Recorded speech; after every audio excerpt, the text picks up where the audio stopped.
నమస్తే, welcome to ANN. Lakshminarayana Naraharisetti. Headlines చూద్దాం. ఆసిఫాబాద్ జిల్లాలో సీఎం రేవంత్ రెడ్డి పర్యటన. కొఠారి కొత్తగూడెంలో ఇందిరమ్మ ఇళ్ల గృహప్రవేశ కార్యక్రమానికి హాజరు.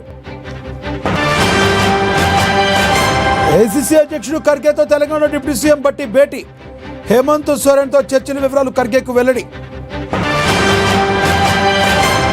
తెలంగాణ నిరుద్యోగులకు తీపి కబురు. రేపు టీజీపీఎస్సీ నుంచి 3 ఉద్యోగ నోటిఫికేషన్లు. ఆంధ్రప్రదేశ్లో భారీ వర్షాలు కురిసే అవకాశం. పలు జిల్లాలకు ఎల్లో అలర్ట్ జారీ చేసిన వాతావరణ శాఖ.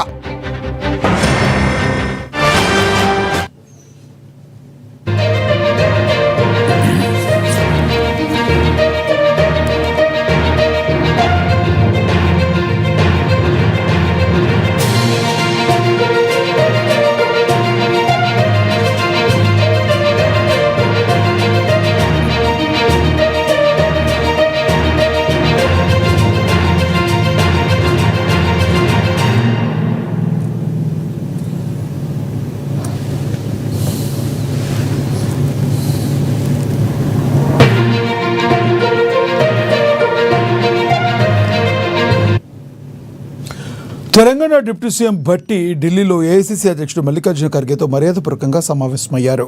పార్టీ అధిష్టానం ఆదేశాల మేరకు ఇటీవల జార్ఖండ్ పర్యటనకు వెళ్లిన భట్టి విక్రమార్క అక్కడ తాను పరిశీలించిన కాంగ్రెస్ పార్టీ వ్యవహారాలు, తాజా రాజకీయ పరిణామాలను ఈ సందర్భంగా ఖర్గేకు నివేదించారు.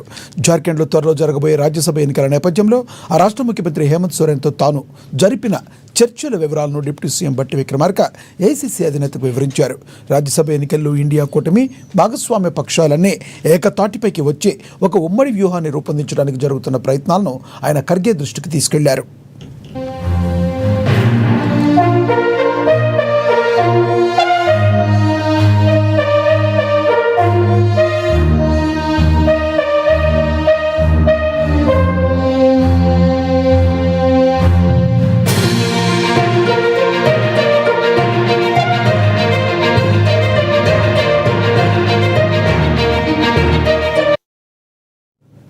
తెలంగాణ డిప్యూటీ సీఎం బట్టి ఢిల్లీలో ఏఐసీసీ అధ్యక్షుడు మల్లికార్జున ఖర్గేతో మర్యాదపూర్వకంగా కలిశారు.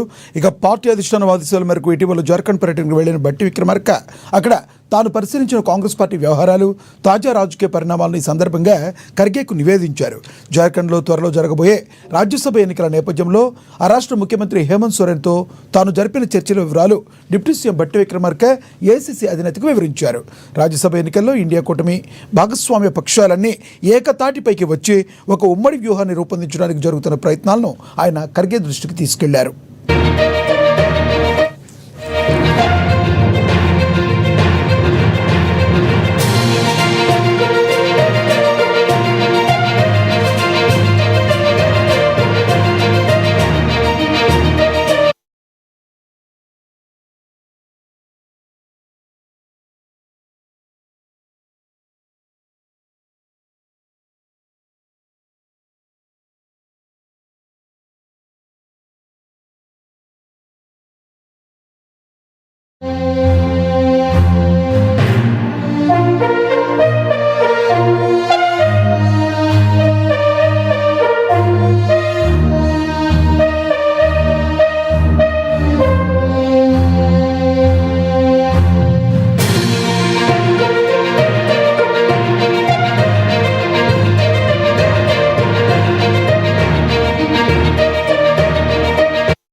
బులెటిన్లో మరో బ్రేకింగ్ న్యూస్ చూస్తున్నాం. తమిళనాడు రాజకీయాల్లో పెను సంచలనం రేగింది.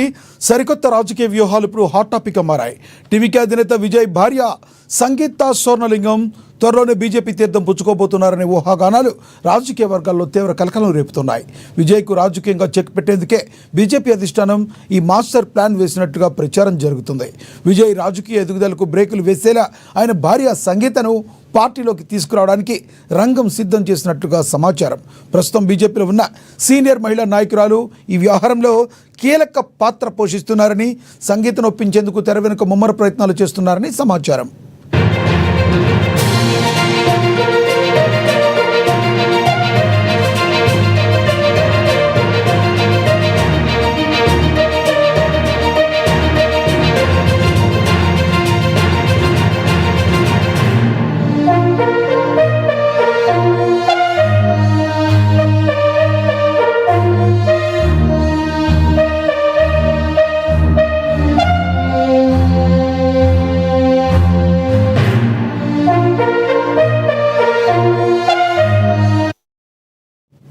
తమిళనాడు రాజకీయాల్లో పెను సంచలనం రేగింది. సరికొత్త రాజకీయ వ్యూహాలు ఇప్పుడు హాట్ టాపిక్గా మారాయి. టీవీకి అధినేత విజయ్ భార్య సంగీత స్వర్ణలింగం త్వరలోనే బీజేపీ తీర్థం పుచ్చుకోబోతున్నారనే ఊహాగానాలు రాజకీయ వర్గాల్లో తీవ్ర కలకలం రేపుతున్నాయి.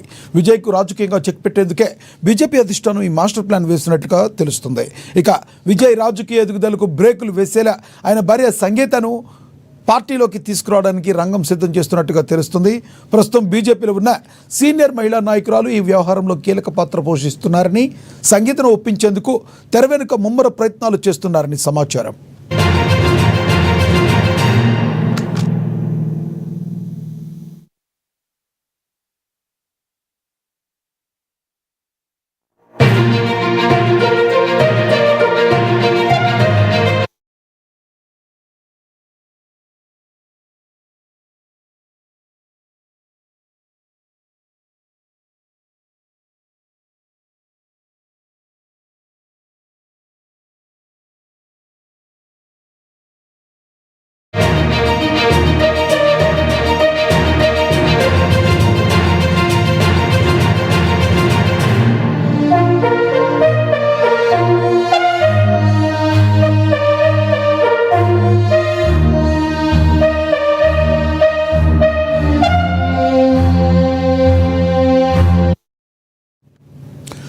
తెలంగాణ నిరుద్యోగులకు తీపి కబురు లభించింది. రేపు టీజీపీఎస్సీ నుంచి 3 ఉద్యోగ నోటిఫికేషన్లు రాబోతున్నాయి.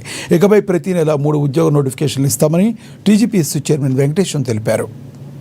టీజీపీఎస్సీపై ఇదివరకు ఎలాంటి ఆరోపణలు విమర్శలు వచ్చినా ఇప్పుడు పరిస్థితి పూర్తిగా మారిందని వెంకటేశం తెలిపారు. ఇకపై నిరుద్యోగులు నిరాశ చెందాల్సిన అవసరం లేదని, ప్రతి నెల ఇచ్చే 3 నోటిఫికేషన్ల ద్వారా నిరుద్యోగుల ఉద్యోగాలు పొందే అవకాశాలు పెంచుకోవచ్చన్నారు. ఇంతకు ముందున్న వారు పట్టించుకోలేదని, కానీ తాము ఊరుకోమని హెచ్చరించారు. మీరు కూడా గమనించాలి. అకారణంగా మాట్లాడే వాళ్ళని కొంత కంట్రోల్ చేసే ప్రయత్నం కూడా మీడియా కానీ సమాజం కానీ చేయాలి. ఎందుకంటే అందరికీ ఉద్యోగం ఇవ్వడం అనేది ఈ నోటిఫికేషన్ ఏ నోటిఫికేషన్ అయినా అందరికీ ఇవ్వడం సాధ్యం కాదు. ఇప్పుడు అదే నేను ఇప్పుడు ప్రిన్సిపల్ సెక్రటరీ ఎడ్యుకేషన్గా పనిచేస్తున్నాను.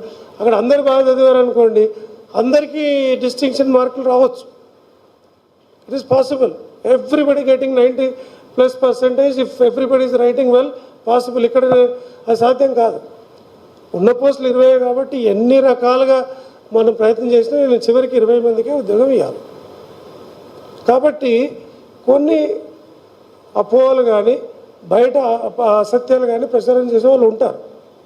సో దాన్ని ప్రతి ఒక్కటి మీరు సీరియస్గా, అంటే సమాజం కానీ పత్రికలు కానీ దాన్ని పెద్ద ఎత్తున తీసుకోకూడదు. ఎవరు ఏం చెప్పినా అదే నిజమని నమ్మితే మన పిల్లలకి మనమే అన్యాయం చేస్తున్నాం. మనం ముఖ్యంగా గుర్తుపెట్టుకోవాల్సిన విషయం ఏంటంటే ఒక నమ్మకం, ఒక భరోసా. నేను ఈ కమిషన్ చైర్మన్గా టేక్ ఓవర్ చేసినప్పుడు కూడా అదే చెప్పాను. నేను దాదాపుగా 3.5-4 ఏళ్ళ సర్వీస్ వదులుకొని ఇక్కడికి వచ్చిన ప్రధానమైన లక్ష్యం, కారణం ఏంటంటే మనం కూడా కష్టపడి ఎలాంటి ఆదరవు లేకుండా, ఎలాంటి పరిచయాలు లేకుండా కేవలం పరీక్షలు నమ్ముకొని పబ్లిక్ సర్వీస్ కమిషన్ లాంటి సంస్థలు, యూపీఎస్సీ కావచ్చు, వేరు పబ్లిక్ సర్వీస్ రిక్రూట్మెంట్ చేసే వ్యవస్థలు నమ్ముకొని నేను ఉద్యోగాలు సంపాదించుకున్నాను. అలాంటి నమ్మకం మళ్ళీ మనం కల్పిద్దామని వచ్చినప్పుడు వీళ్ళందరూ కూడా అలాంటి వాళ్ళు ఇక్కడ మెంబర్స్ కూడా.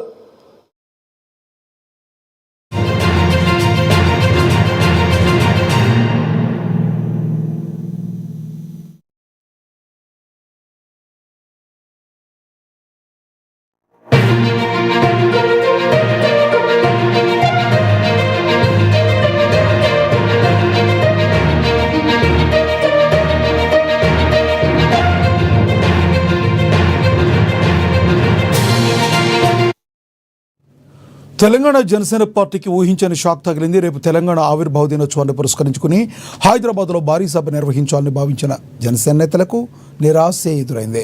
తెలంగాణ నవనిర్మాణ సంకల్ప సభ పేరుతో ఈ కార్యక్రమాన్ని నిర్వహించేందుకు పార్టీ శ్రేణులు అన్ని ఏర్పాట్లు చేసుకున్నాయి. అయితే ఈ సభకు పోలీసులు అనుమతి నిరాకరించారు.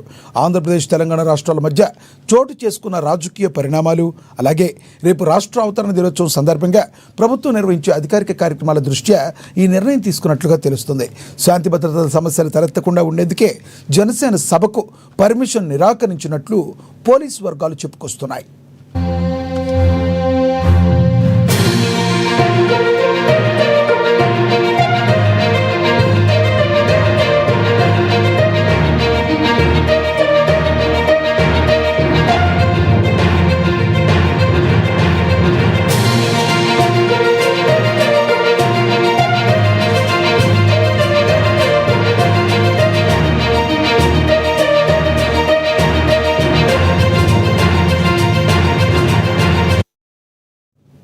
తెలంగాణ జనసేన పార్టీకి ఊహించని షాక్ తగిలింది.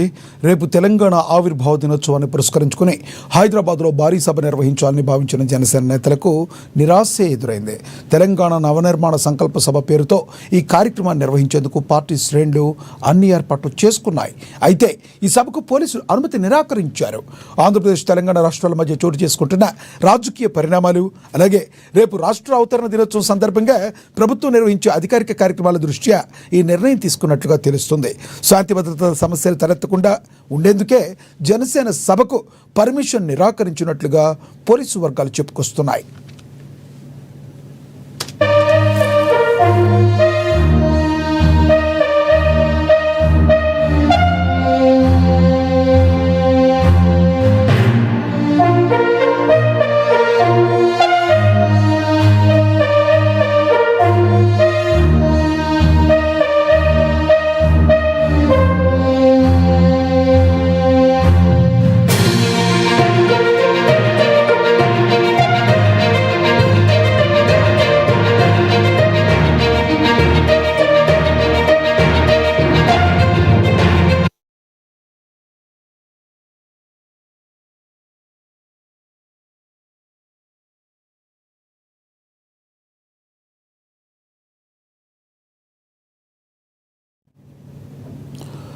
కాక్రోచ్ జనతా పార్టీ ఎట్టికేలకు ప్రత్యక్ష కార్యాచరణలోకి దిగింది.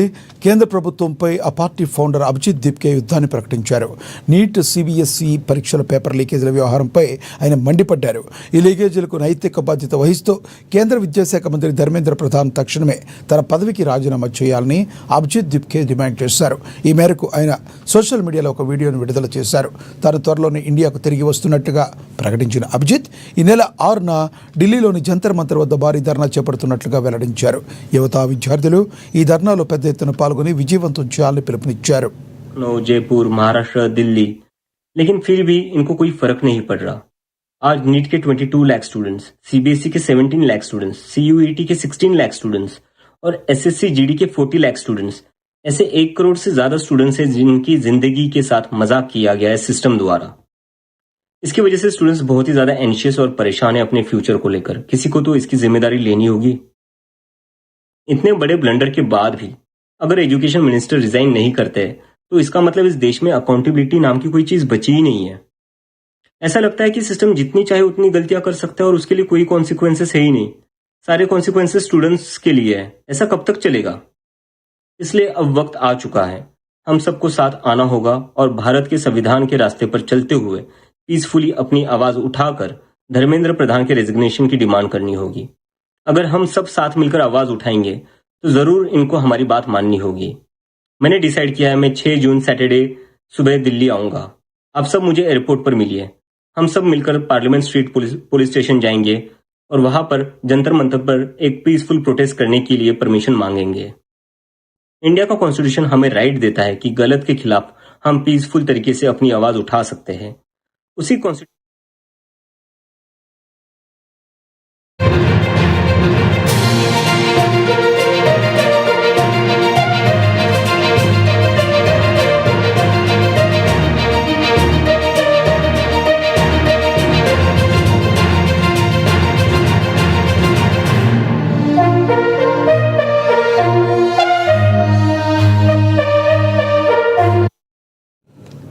ఆంధ్రప్రదేశ్ ప్రజలకు భారత వాతావరణ శాఖ చల్లని కబురు చెప్పింది. భానుడి భగభగలతో అల్లాడిపోతున్న రాష్ట్ర ప్రజలకు రాగల 2 రోజుల పాటు భారీ వర్షాలు కురిసే అవకాశం ఉందని తెలిపింది. కోస్తాంధ్ర, రాయలసీమలోని పలు ప్రాంతాల్లో ఉష్ణోగ్రతలు భారీగా తగ్గుముఖం పడుతున్నట్లుగా వాతావరణ శాఖ స్పష్టం చేసింది. ఇక వర్షాల హెచ్చరికల నేపథ్యంలో విశాఖపట్నం, అనకాపల్లి, ఏలూరు, పశ్చిమ గోదావరి, కృష్ణా, ఎన్టీఆర్, గుంటూరు, బాపట్ల, పల్నాడు జిల్లాలకు ఐఎండీ అధికారులు ఎల్లో అలర్ట్ జారీ చేశారు. మరోవైపు నైరుతి రుతుపవనాల గమనం వేగంగా సాగుతుంది. మరో 48 గంటల లోపు ఇవి కేరళను తాకనున్నట్లుగా అధికారులు అంచనా వేస్తున్నారు. అయితే దక్షిణ కోస్తా తీరంలో ఈదురుగాలుల తీవ్రత ఎక్కువగా ఉంటుందని, రాగల 2 రోజుల పాటు మత్స్యకారులు ఎవరు కూడా వేటకు వెళ్లరాదని వాతావరణ శాఖ హెచ్చరించింది.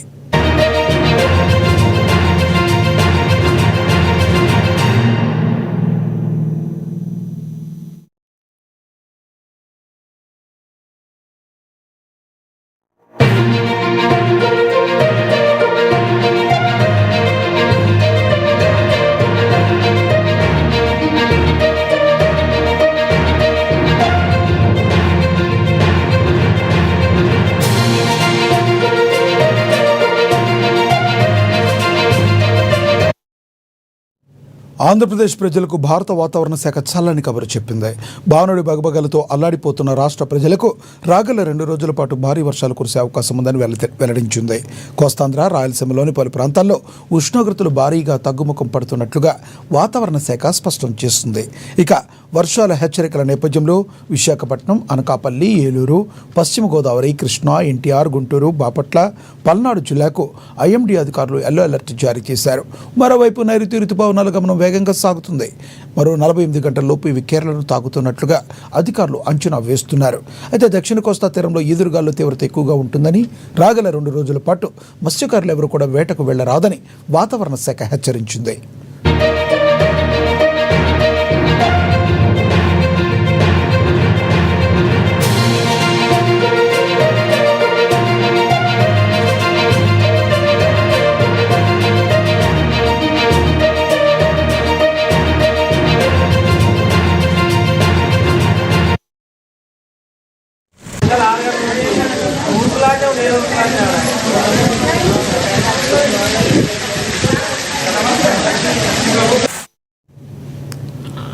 తెలంగాణ రాష్ట్ర ప్రభుత్వం ఎంతో ప్రతిష్టాత్మకంగా చేపట్టిన ఇందిరమ్మ ఇళ్ల కార్యక్రమంలో భాగంగా ఇవాళ రాష్ట్ర వ్యాప్తంగా సామూహిక గృహప్రవేశ కార్యక్రమాలు ఘనంగా జరిగాయి.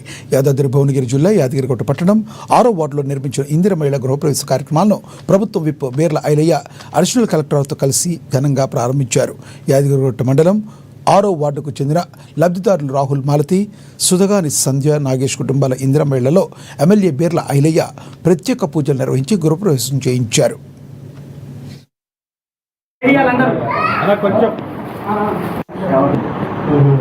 ఇప్పుడైతే నిమ్మ హ్యాపీయా? వెరీ గుడ్,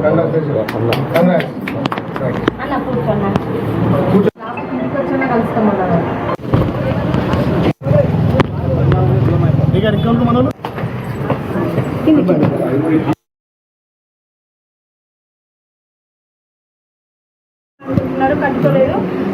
కాంగ్రెస్ వల్ల ఇల్లు కట్టుకోవడం జరిగింది. మేము చాలా బాగా అనిపిస్తుంది, హ్యాపీగా ఉంది. ఇప్పుడు థ్యాంక్ యూ సార్. ఎవరికి thank you? Thank you Revanth Reddy సార్కి థ్యాంక్ యూ, బీర్ల ఐలయ్యకు థ్యాంక్ యూ, ముఖ్యంగా మల్లేష్ బాబుకు థ్యాంక్ యూ. ఇంకా నాకైతే మహిళా బిల్లు 33%. మెదక్ పార్లమెంట్ పరిధిలో అభివృద్ధి పనులపై ఎంపీ రఘునందన్ రావు ప్రత్యేక దృష్టి సారించారు. ఇందులో భాగంగా నిర్మాణంలో ఉన్న బాక్స్ కల్వర్ట్ రోడ్డును ఆయన సందర్శించారు. క్షేత్రస్థాయిలో జరుగుతున్న పనుల పురోగతిని అధికారులను అడిగి తెలుసుకున్నారు. ఈ సందర్భంగా ఎన్నికల సమయంలో అమీనాపూర్ ప్రజలకు ఇచ్చిన హామీని నెరవేరుస్తున్నందుకు ఎంతో సంతోషంగా ఉందన్నారు. స్థానికులు ఎదుర్కొంటున్న ప్రధాన రవాణా సమస్యను పరిష్కరిస్తూ ఈ రోడ్డు పనులను వేగవంతం చేశామని చెప్పారు. ఈ ప్రాజెక్టు సజావుగా సాగడానికి సహకరించిన అధికారులకు, ఇంజనీరింగ్ సిబ్బందికి ధన్యవాదాలు తెలిపారు.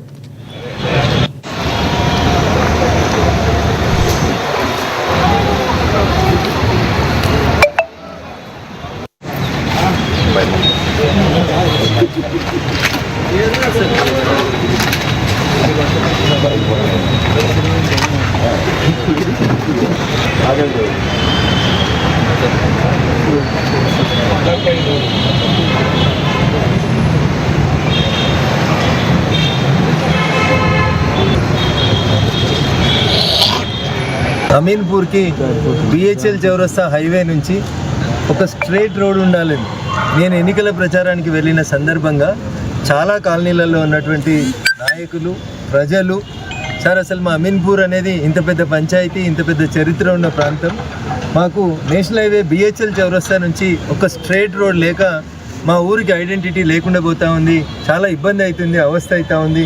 ఒక రోడ్డు, స్ట్రైట్ రోడ్ నిర్మాణం జరగాలని నేను ఎంపీ ఎన్నికల ప్రచారంకి వచ్చిన సందర్భంగా వచ్చిన విజ్ఞప్తిని దృష్టిలో పెట్టుకొని నేను ఎంపీగా గెలిచిన తర్వాత జిహెచ్ఎంసీ 3 ముక్కలుగా విభజించబడే కంటే ముందు అప్పటి జిహెచ్ఎంసీ కమిషనర్గా ఉన్నటువంటి గౌరవనీయులు కర్నల్ జిహెచ్ఎంసీ కమిషనర్ గారిని డైరెక్ట్గా ఫీల్డ్ మీదకి తీసుకొని వచ్చి సమస్యను వారి దృష్టికి తీసుకెళ్ళి ఒక 3-4 సార్లు జిహెచ్ఎంసీ సమావేశాలకు వెళ్ళినప్పుడు ఆ సమావేశాల్లో ప్రత్యేకంగా మాట్లాడి బిహెచ్ఎల్ చౌరస్తా నుంచి శ్రీదేవి టాకీస్ మీదుగా, బంధం కొమ్ము మీదుగా అమీన్పూర్ వరకు, ఇంకా అవకాశం ఉంటే అక్కడ ఉన్నటువంటి రింగ్ రోడ్ వరకు 4 లైన్స్ రోడ్ 100 ఫీట్ తోటి కావాలని చాలా కాలం నుంచి దాన్ని ముక్కలు ముక్కలు వేసి అమీన్పూర్ దగ్గర ఓ రోడ్ వేసి శ్రీదేవి టాకీస్ దగ్గర ఒక రోడ్ వేసి మోరీ ఇంకో రకం కట్టి నానా న్యూసెన్స్ జరుగుతుందని చెప్పి జిహెచ్ఎంసీ అధికారులని ఫీల్డ్ మీదకి తీసుకొచ్చి ఫీల్డ్ విజిట్ చేయించిన తర్వాత మంజూరైనటువంటి రోడ్డుకి కొనసాగింపుగా శ్రీదేవి టాకీస్ వైపు నుంచి బిహెచ్ఎల్ చౌరస్తా వరకు నేషనల్ హైవేని కలుపుతూ అదే 100 ఫీట్ల రోడ్ని అట్లే ఎక్స్టెన్షన్ చేస్తూ ఇక్కడున్న ఈ ప్రాంత ప్రజల కష్టాన్ని అర్థం చేసుకున్నటువంటి జిహెచ్ఎంసీ కమిషనర్ గౌరవనీయులు కర్ణన్ గారికి, రాష్ట్ర ప్రభుత్వానికి ఈ సందర్భంగా నేను ప్రత్యేకంగా కృతజ్ఞతలు తెలియజేస్తా ఉన్నాను. 10 ఏళ్ళు ఇటు పటాన్చెరు గోవును జాతీయ జంతువుగా ప్రకటించాలని కోరుతూ జగిత్యాల జిల్లా మెట్పల్లి పట్టణానికి చెందిన మైనార్టీ ముస్లింలు మెట్పల్లి ఆర్డీఓకు వినతి పత్రాన్ని ఇచ్చారు. ఈ సందర్భంగా ముస్లిం మత పెద్ద అబ్దుల్ ఖయీం కీలక వ్యాఖ్యలు చేశారు. మెట్పల్లి పట్టణంలో హిందువులు ముస్లింలు ఎంతో సోదర భావంతో మెలుగుతారన్నారు. మత పెద్దల సూచన మేరకు గోవధ చేయడం వల్ల హిందువుల మనోభావాలు దెబ్బతింటున్నాయని, అందుకే గోసంతతి అంతరించిపోకుండా ఉండాలంటే గోవును జాతీయ జంతువుగా ప్రకటించాలని కోరారు. ఈ కార్యక్రమంలో అబ్దుల్ ఖయీం, అబ్దుల్ జాకిర్, ఎండి ముస్తాకిన్, ఎండి గౌసుద్దీన్, షేక్ సైఫ్ అలీ ఖాన్ తదితరులు పాల్గొన్నారు.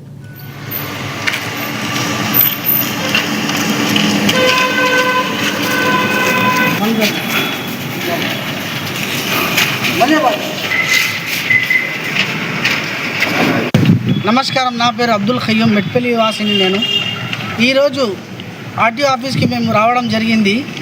జమతల్ ఉలమా హింద్ అర్షద్ మదీని గారి పిలుపుతో మేము ఈ రాష్ట్రంలో ఉన్న గోవుల అన్నిటినీ రాష్ట్రీయ జంతువుగా మరియు రాష్ట్రం గవర్నమెంట్ మరియు కేంద్ర గవర్నమెంట్ ఈ ఆవుని జాతీయ జంతువుగా ప్రకటించాలని మేము కోరుకుంటున్నాము.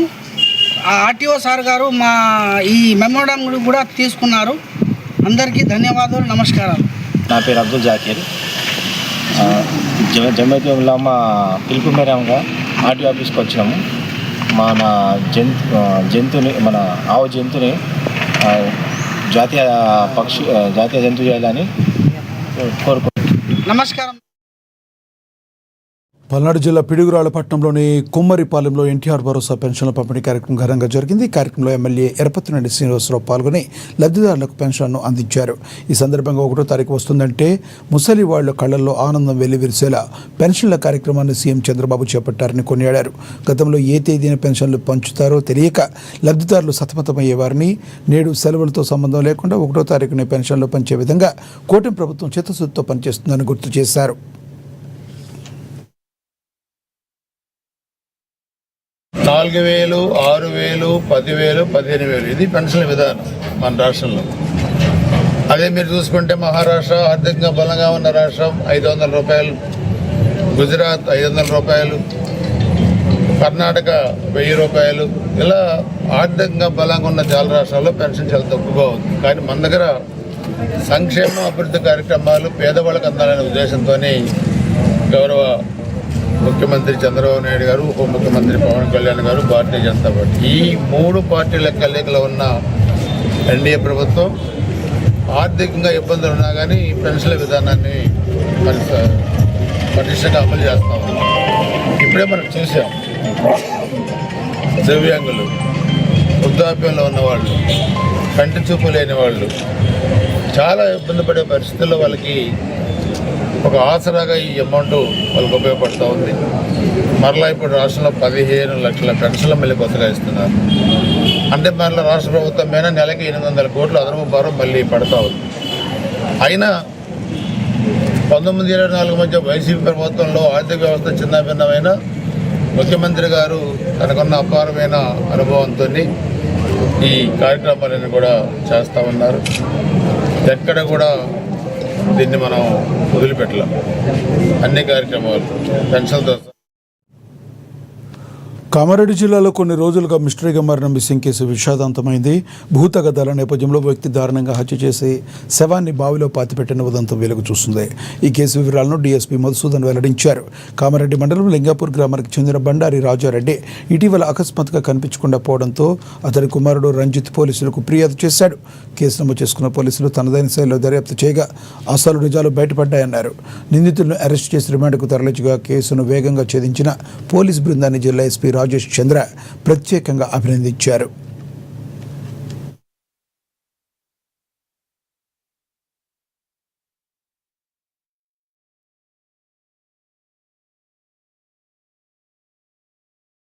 మృతుడి రాజిరెడ్డి మెడ పైన కొట్టాడు. దాంతో మృతుడు కింద పడగానే రణీత్ థ్రాట్లింగ్ చేశాడు, 2 చేతులతో గొంతు పిసికేసాడు. తర్వాత ఎల్లయ్య కూడా గొంతు పిసికితే చనిపోయాడు అక్కడే. ఈ ఇద్దరు కలిసి గోనె సంచిలో శవం వేసుకొని ఒక 400 మీటర్ల దూరంలో ఉన్న పాడుపడిన బావిలోకి తీసుకెళ్ళి షర్టు ప్యాంట్ ఇప్పేసేసి ఆ బావిలో తోసేసి బావిలోకి దిగి ఒక పారతో గుంత తీసి పూడ్చేశారు. మిస్సింగ్ కంప్లైంట్ పైన కేసు రిజిస్టర్ చేసుకొని దేవునిపల్లి ఎస్ఐ రంజిత్, రూల్స్ శ్రీధర్ గౌడ్ ఆధ్వర్యంలో నిన్న ఇన్వెస్టిగేషన్ స్టార్ట్ చేసి మా ఎస్పీ గారి డైరెక్షన్స్ ప్రకారంగా 24 గంటల్లోనే ఈ కేసును ఛేదించడం జరిగింది. ఈ కేసులో ఇంత తొందరగా ఛేదించడానికి కారకులైన ఎస్ఐ గారు, సిఐ గారు, అట్లే పిసి రవి, ఓం ప్రకాష్, అట్లే రవికిరణ్, ఇంకా మిగతా సిబ్బంది అందరికీ కూడా మా ఎస్పీ గారు అభినందనలు తెలిపారు. 24 గంటల్లోనే పోలీసు అతివేగంతో ఈ కేసు చేయించడం జరిగింది. ఇప్పుడు మీ ఇద్దరు నేరస్తులను అరెస్ట్ చేసి కోర్టుకు రిమాండ్ తరలించడం జరిగింది. సార్ వీరిద్దరేనా అది పోలీస్ కస్టడీ తీసుకొని వీళ్ళ ఎవరు ఇంకా అదర్స్ ఉన్నారనేది పోలీస్ కస్టడీ. మహబూబాబాద్ జిల్లా కొత్తగూడెం మండలం పోగులపల్లి గ్రామంలో ఒక ప్రేమ వ్యవహారం ఉద్రిక్తతకు దారితీస్తుంది. ప్రేమించి పెళ్లి చేసుకుంటానని నమ్మించి తీరా సమయానికి ప్రియుడు ముఖం చాటేశాడంటూ ఓ యువతి ఆందోళనకు దిగింది. తనకు న్యాయం చేయాలని డిమాండ్ చేస్తూ సదరు యువకుడి ఇంటి ముందే మౌన పోరాటం ప్రారంభించింది. గ్రామానికి చెందిన యువకుడు మొదట పెళ్లికి హామీ ఇచ్చి ఇప్పుడు మాట తప్పాడని బాధిత యువతి ఆరోపిస్తుంది. తనకు పూర్తి స్థాయిలో న్యాయం జరిగే వరకు అక్కడి నుంచి కదిలే ప్రసక్తే లేదని స్పష్టం చేస్తుంది. స్థానికులు పెద్ద సంఖ్యలో అక్కడికి చేరుకున్నారు. కాగా ఈ ఘటనపై ఇరు కుటుంబాల సభ్యులు, గ్రామ పెద్దలు కూర్చుని సమస్యను పరిష్కరించేందుకు చర్చలు జరుపుతున్నారు. నేను జూలా వంశ అన్న అబ్బాయి క్లోజ్గా మాట్లాడుకుంటున్నాం సార్. జస్ట్ రిలేషన్షిప్గా మాట్లాడుకుంటుంటే బానోత్ వీరన్న మాజీ సర్పంచ్ అన్నట్టు నేను గుర్తిలా రోడ్డు కాంట్రాక్ట్ పట్టింది సార్. వంశీని అతని కింద సూపర్వైజర్గా ఉంచుకున్నాడు సార్. ఉంచుకోవడం వల్ల నేను వంశీ మాట్లాడుకునేది మాజీ సర్పంచ్ అన్నకు వీరన్నకు తెలిసింది సార్. మాట్లాడుకుంటున్నాం, ఎవరితో మాట్లాడుతున్నారు అంటే మనిషితో మాట్లాడుతున్నానంటే, మనిషి నువ్వు రూమ్లో తీసుకొచ్చుకొని ఉండారు అదరా, ఊకే హోటల్కి పోయి ఏం తింటారో, నన్ను డబ్బులు అని చంపుతున్నారా, మనిషి నేను రమ్మని వండి పెట్టమని రూముల్లో ఉంచుకోరాదురా అనేసి బెదిరింపులు వంశీకి చెప్పింది సార్. చెప్తే వంశీ నువ్వు వస్తావా, నువ్వు రావా, నేను మందాయి చావాలా, నాకు వండి పెట్టేటోడు ఎవరు లేరు, ఇక్కడ నాతో నువ్వు ఉండాలి అనేసి నన్ను టార్చర్ సార్. వచ్చేదానిక సుత నాకు తెలియదు సార్. నేను వంశీ రమ్మంటే నేను తొర్రూరులో నర్సంపేటలో తొర్రూరు బస్సు ఎక్కిన ఎక్కువ దిగిన సార్. దిగుడుతోనే ఈరన్న వాళ్ళ ఫ్రెండ్ వంశీ ముగ్గురు కార్లు ఉన్నారు సార్. ఎందుకమ్మా కారు ఎక్కడానికి భయపడుతున్నావు, నేనే కదమ్మా నా రూమ్కే మిమ్మల్ని ఇద్దరిని తీసుకొని వెళ్తున్నా, నా రూములనే ఉంచుతా అమ్మా మీ ఇద్దరిని, నువ్వేం భయపడకమ్మా, నేను మీ ఇద్దరు పెళ్లి చేసే బాధ్యత నాది. మీ మమ్మీ మీ డాడీ అవసరం లేదు, వంశీగానంలో మమ్మీ వాళ్ళ డాడీ అవసరం లేదు, మీ ఇద్దరు పెళ్లి చేసే బాధ్యత నాది. నేనే పెళ్లి చేస్తా, నేనే రూమ్లో ఉంచుదా, మిమ్మల్ని ఎక్కడ ఉంచాలో అక్కడనే ఉంచుదా అనేసి ఈరన్న నన్ను గట్టిగా అన్నాడు సార్. చెప్పిండు ఈరన్న బలవీటి మీదనే, ఈరన్న నమ్మకం మీదనే నేను వంశతోనే మూవ్ అయినా సార్. నాకు మాత్రం అన్యాయం చేసిండు సార్. రూమ్కి వెళ్ళినాక నాకు ప్రెగ్నెన్సీ అయింది సార్. ప్రెగ్నెన్సీ అయింది ఏంటి వంశీ, నన్ను మీ ఇంటికి తీసుకోవద్దురా, లేదంటే కొత్తగూడెం స్టేషన్కి వెళ్ళి పెళ్లి చేసుకుందురా అంటే నేను స్టేషన్కి తీసుకెళ్ళను, నా ఇంటికి తీసుకెళ్ళను, డైరెక్ట్ నేను ఈరన్నతో మాట్లాడుతా అనేసి ఈరన్న ఏం చెప్పిండు ఫోన్లో, 4 ట్యాబ్లెట్లు తీసుకొచ్చేయరా ప్రెగ్నెన్సీ కూడగొట్టా అని చెప్పిండు. నాకు ప్రెగ్నెన్సీ కూడగొడితే మాత్రం నేనైతే మందై చేస్తా, నీ పేరే చెప్పి వస్తా అనేసి నీట్గా వాళ్ళిద్దరు ట్యాబ్లెట్లు వేసి ప్రెగ్నెన్సీ కూడగొట్టిల్లు సార్. కూడగొట్టిన తర్వాతకి మళ్ళీ కంటిన్యూగానే అయితేనే ఉన్నాం సార్. మొన్న రీసెంట్లీ కూడా మళ్ళీ ప్రెగ్నెన్సీ అయింది సార్. పాలల్లో మళ్ళీ ట్యాబ్లెట్లు కలిపి బలమిటికి కొట్టి తిట్టి ఫోన్ వల్ల కొట్టి అంత అవమానం చేసింది సార్. నర్సింగ్ ఇట్లా నన్ను వంశీ చేసుకుంటా అని 2 times ప్రెగ్నెన్సీ చేసి హావం చేసింది సార్. అన్యాయం చేసింది సార్. నాకు ఇప్పుడు న్యాయం చేయాలి, వంశీ లేకుండా నేను చచ్చిపోతా సార్. ఇవి బులెటిన్ అప్డేట్, స్టే ట్యూన్.